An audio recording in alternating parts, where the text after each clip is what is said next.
नमस्कार दोस्तों, मैं राजेश सिंह राठौर फ्रॉम वेटिकन सोना एग्रोटेक प्राइवेट लिमिटेड। जी हां, आज मैं आया हूं कर्नाटका के चित्रदुर्गा के पास।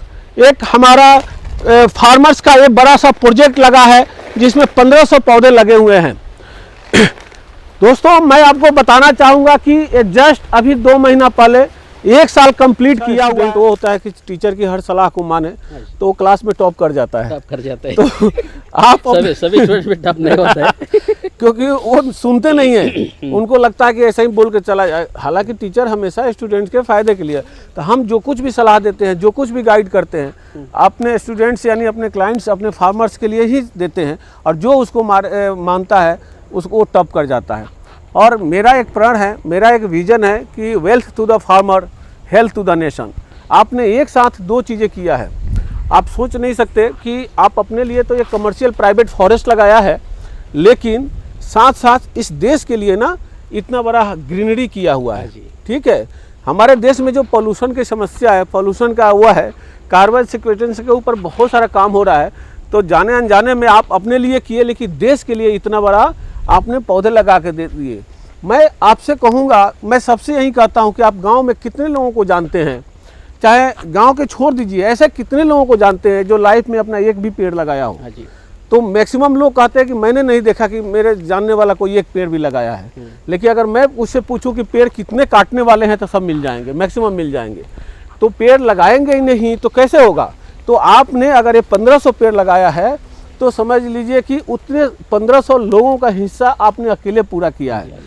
और एक हमारे उसमें कहा जाता है कि एक पेड़ लगाने का मतलब एक यज्ञ के बराबर पुण्य होता है। तो वो भी आपने किया है।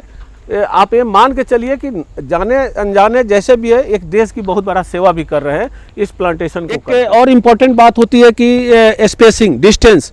ये बहुत सारा अलग अलग राय है। इंटरनेट पर जाएंगे, लोगों से बात करेंगे, किसी के पास एक प्रॉपर वो चीज़ें नहीं है कि क्या डिस्टेंस, एक सूटेबल डिस्टेंस होना चाहिए और उसके पीछे लॉजिक क्या होना चाहिए। देखिए, हमारा जो स्टैंडर्ड स्पेसिंग होता है ये 6x9 का होता है। अगर ऐसे ऐसे मैं बात करूं तो ये 6 फीट का है, और ऐसे ऐसे हम बात करें तो ये 9 फीट का है। और कहीं भी हमारा प्रोजेक्ट लगा है, कहीं भी तो इसी स्पेसिंग से लगा है, और उसी के अनुसार ये सारा चीज़ें ग्रोथ होता है। इसके पीछे लॉजिक होता है कि हमारे को 2-3 चीज़ें चाहिए होता है कि एक सनलाइट चाहिए होता है, जो 50-60%, 70% सनलाइट होता है, बहुत होता है। ये भी जा कर के जब ये 6-7 साल का पौधा होगा तब वहाँ पर वो चीज़ें, तब तक ये पौधे का बहुत अपना गर्थ और इसकी हाइट बना चुका होता है। इसकी रिंग पड़नी शुरू हो जाती है आपका 3रा-4था साल से, तो उसमें कहीं दिक्कत नहीं आती है। दूसरी चीज़ क्या होता है कि पौधों का सबसे बड़ा इंपॉर्टेंट होता है कि फूडिंग। ये फूड कैसे लेता है, खाना कैसे खाता है। तो जिस तरह से पौधा भी बिल्कुल ह्यूमन बिहेवियर की तरह काम करता है, ह्यूमन साइकोलॉजी की तरह काम करता है। जिस तरह से सपोज कर लो कि हम यहाँ पर खड़ा हैं और चल नहीं सकते, अगर खाना वहाँ तक रखा हो तो मेरा हाथ जहाँ तक पहुँचे था वहीं से खाना उठा सकता हूँ।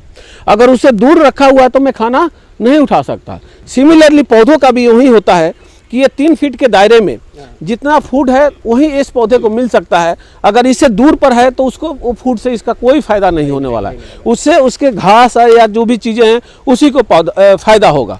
तो ये सफिशिएंट स्पेसिंग है।